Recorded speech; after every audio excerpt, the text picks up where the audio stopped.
So, my name is Dave Spencer. Most people call me Spence. And a little bit about me before we start. Before joining Immersive Labs, I was global head of attack simulation for a rather large consultancy organisation, and I specialised in physical security, red teaming, purple teaming, and everything in between. And before that, I spent 20 years as a pen tester. So I come from a very technical background, and I've brought this to Immersive to help lend more credence and a better way of doing things. So today, we're going to talk a bit about how security vendors are selling red teams, along with how there's better ways to perform cyber resilience, and share some of the insights that I've picked up over the years.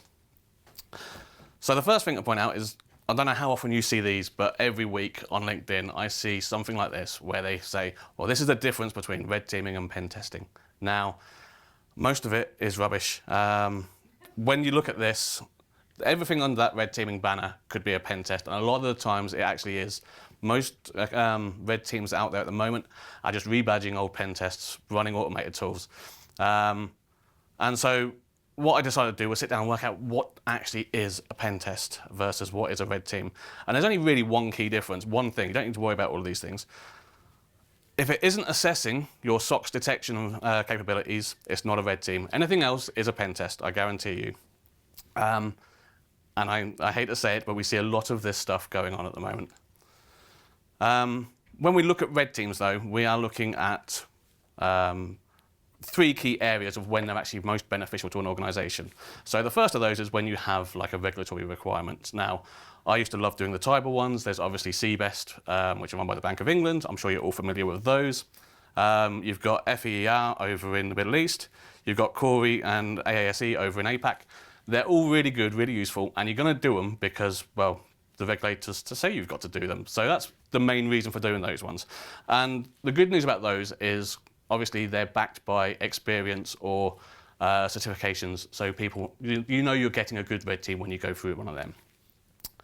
The other time when they're useful is when you have a very mature organisation. Now, I have never seen an organisation of this maturity that would benefit solely from red team, purely because if you've got any kind of vulnerability, the red team's going to exploit that. So if you know that you've got a risk, and if you've got a risk register, doing a red team is going to provide little value because they will exploit that, and it'll be a nice, easy win for them, and they get paid either way.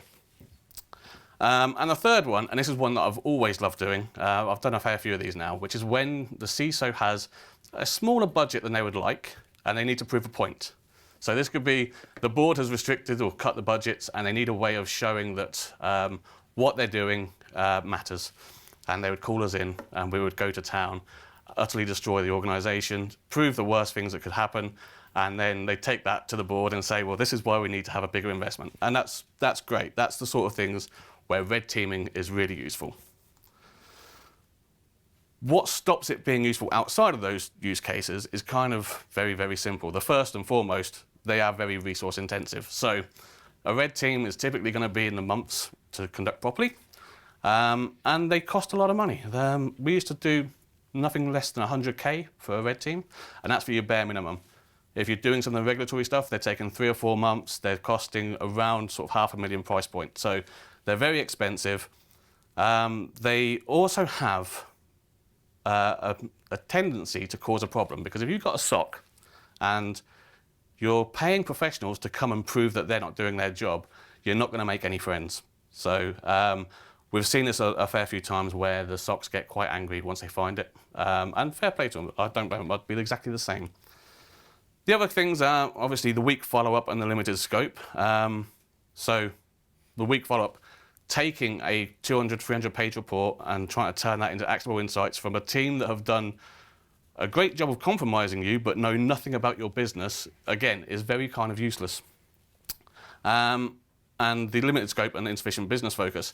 I remember one time we did a debrief with the board, and we were saying, we did this, this and this, we compromised these accounts, we've done all the things that you expect. And they went, hang about, there's an account there. Do you know what that is? Like, no, there's no context to this. It's just an account that one of the many thousands that we managed to compromise. And they went, well, that's probably one of the most important accounts of this business, and you having access to that is going to cause a massive investigation. Now, if that hadn't been up on the slides when we were presenting, they would have never known we'd gained access to that, which is in itself quite a problem. The other things are you increase risk of wasting time and effort. So a number of times investigations have been kicked off purely because the red team's been caught and the correct chains haven't been followed, and so you end up investigating and wasting time and effort on that. Again, that goes back to upsetting your teams as well, because you normally find them on a Friday afternoon. It's always a Friday afternoon, never on a Monday morning. And the worst thing that can happen is they go undetected. So if you have a 400k red team that goes completely undetected, what's the value? There is absolutely none, because you don't get any actual insights into that. Now, the thing about red teams is you're kind of using it to understand why an attack wasn't detected. So in that case, the four main things you're going to be checking for is, was an alert generated? If yes, great. If no, that's a problem. You need better detection engineering. Was it marked as a false positive? Did the team realise that it was an actual attack? If yes, great. If not, then you need some more probably training. Was a process followed? Again, if not, we've got big problems. And if the process is incorrect, that's probably the biggest problem. So if your processes, and we've had this a fair few times where the SOC would detect something, they would treat it as they always would, they would follow their process, but their process might move it off to a team that doesn't know about anything to do with that particular thing, and you end up again wasting more time. Now, the reason I think the red team is a waste of time on these sorts of things is because you can get just as much value through purple teaming. So if you think there's kind of two real good ways of doing purple teaming. The first is to get the red team to do an attack in full view of your SOC. So literally sit down at the table with them, discuss what's going on, explain what they're doing, but more importantly, why they're doing it. Your SOC team then get that knowledge transfer and they upskill quite well. The other thing is you can obviously do it at a much quieter speed, because you don't need to do it as quickly. You don't need to try and hide in the bushes. You can get it all sorted quite quickly. And to be fair, I would say that I think something like purple teaming is probably much better for testing your SOC and getting a real understanding of what works well. If you're more interested in doing understanding the vulnerabilities, which a lot of people, I've seen a few customers come and ask and say, we want a red team because we want to find all the vulnerabilities and the way we're going to be exploited. You don't want a red team again. What you want is something like attack path mapping, where you get the red teamers in, they don't care about triggering alerts, they're just trying to find routes to compromise, and then that gives you a nice, juicy report with all the actionable stuff that you can do. But there are other things that you can do as well as red teaming and purple teaming, especially if you're looking at resilience. So when we look to what cyber resilience actually is, it's more about the people's process and technology. Now, at Immersive, we focus more on the people and the processes. The technology stack can kind of take care of itself, but you use a combination of those. And a key thing here is there are no silver bullets. There's no magical thing you can buy to make you secure, and there's no magical thing you can buy to make your SOC better. But what you can do is you can train your people to make sure that they know what they're looking for. You can give them the best tech stack possible, and you can make sure that the processes pick up anything that's missed in between. Another thing to point out is the perimeter is not the end goal. That's not what attackers want. That's just the first hurdle. So when they're trying to break in, you can have the nicest, shiniest, hardest outer core that you can possibly imagine. But if they can get through that, they're game over. Another thing is real-world tactics, techniques, and procedures. So the tactics change like monthly. What you do this month in an attack, probably not going to work next month when you try and do the same thing again. And the reason for that is it's an arms race between EDR attackers and network security. So you find a lot of the techniques that you've covered for have been minorly changed. So what you need to do is actually expose your team to the real techniques that are being deployed, make sure that they understand how they're working. And again, going back to the purple team thing, make sure they understand why that's happening. And also, you've got the understanding the team and tool capabilities. So if your team knows what they're doing and they know what their tools are capable of, and they're well practiced and they're well drilled and they've done it time and time again, they can spot the gaps in their defenses and they can mitigate that with containment plans, what you name it. So what we do at Immersive is we try and focus on all of the resilience. So you've got kind of three key areas. So the first part is your security posture, so making sure you're limiting your threat actors and vulnerabilities that are in your environment. Nice and easy. You've then got the detection capability, so assuming that someone slipped through, you then need to be able to spot them quickly and evict them from the network. And finally, once you've got that, you've got your response capabilities. So everything comes back to how do I get back to business and doing what I need to do at the right time. Luckily for us, Immersive have got this nice little platform that takes care of all three of these, and it's quite easy to detect and show what happens. So for the security posture, we have hands-on labs. So these are full-blown VMs with a list of tasks that the user can go and understand. We do a nice blend of technical and theory-based, but essentially they have these tasks that they can go through. The ones you can see here is for AWS.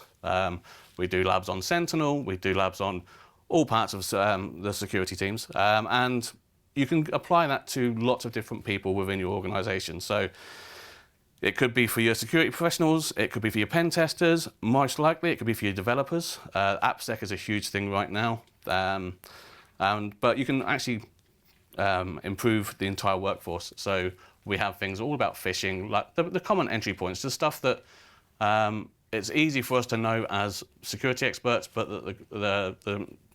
the most likely people in the organization won't know. And that takes care of your security posture. So then you've got TeamSim, which is one of the areas that I look after. TeamSim is essentially, if you can imagine a big lab with lots of machines and multiple people all trying to answer. So this assesses how your SOC teams, how your SOC teams and your pen test teams actually work together. And that gives you a much better idea of how your teams are performing as opposed to just having the labs. Now we do two kind of scenarios here. You've got the blue team ones where there's a breach has occurred and it's your job to go in with your team, understand what's happened, answer the questions, and detail everything that occurred during the breach. And then you've got the red team ones where you actually get to go in and basically perform it as though you're the attacker. So you go and see how to do it. And the reason to do both is if you know the offensive, you can understand the defensive. And if you understand the defensive, you can know what the offensive is. And that takes care of like the cyber security piece, the detection capability piece. And then finally, we've got Crisis Sim. Now, again, it's another of my babies. It's all well and good knowing what you're doing from the technical teams, but the leadership teams also have to know what's right to be doing. So we mimic a lot of real-life crisis. It doesn't always have to be a breach. It can be like natural disasters as well. But how to make the right decisions, and more importantly, how to make the right decisions in a fast and efficient manner. And as we know, that they reckon that if you can identify an attack in under 200 days, you save on average $1 million. So one of the key things to speeding that up is getting the leadership teams working and understanding how to make good decisions that help their SOCs build out or respond to these incidents. Now, in isolation, these three things are very, very good. They work fine.